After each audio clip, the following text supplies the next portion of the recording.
స్కూల్స్కు modern infrastructure technology based infrastructure వద్దని కాదు. But at the same time దాన్ని teaching learning మెథడ్స్లో వాడుకోగలిగే నైపుణ్యం కూడా ఉపాధ్యాయుడికి పెంచాలి. అది చాలా ఇంపార్టెంట్.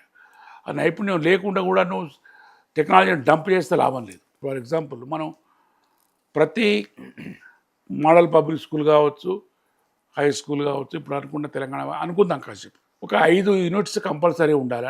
ఒకటి లైబ్రరీ, ఫిజికల్ లైబ్రరీ కాకుండా ఇంటర్నెట్ ఫెసిలిటీ తోటి డిజిటల్ లైబ్రరీ ఉండాలి. ఒక computer lab compulsory, computer training ఉండాలి. రెండోది science labs, both biological and physical science lab.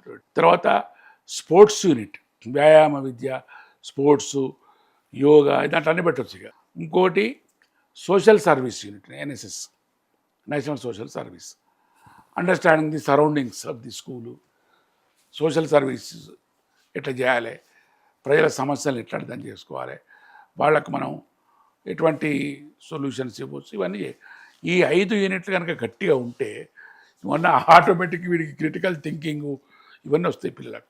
రాకపోవడానికి సమస్య లేదు. At the same time we are not infrastructure, human resource development మీద ఫోకస్ చేయాలి. What is human resource development అంటే టీచర్ అండ్ స్టూడెంట్. ఇది interlinked ఈ రెండు కూడా.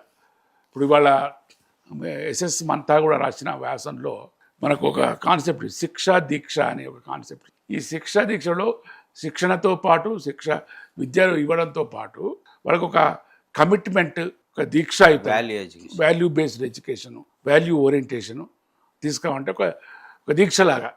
ఇప్పుడు అయ్యప్ప దీక్ష పడితే 40 రోజులు ఉంటారు కదా, అట్లనే మనకు ఒక దీక్ష, అట్లా విద్య వచ్చేదాకా సరి అయిన విద్య సమాజానికి ఉపయోగపడే దీక్ష రెండు ప్యారలల్గా జరగాలి. కంటిన్యూస్గా అప్గ్రేడ్ అయితేనే నువ్వు పిల్లలకు వాళ్ళని అప్గ్రేడ్ చేయగలవు, వాళ్ళను పెంచి. ఈ సిస్టమ్ అనేది ఒక నిరంతరమైన ప్రక్రియ. ఏదో పైసలు ఉన్నాయి కానీ బడ్జెట్ అలాట్ చేసి వైట్ బోర్డు కొనిస్తాం, ఇంకేదో కొంటే అక్కడ పెడతాం, వాడు యూజ్ చేసినా యూజ్ చేయకున్నా అవి పాడైపోయినా వాడు మేము పట్టించుకోమంటే నడవదు.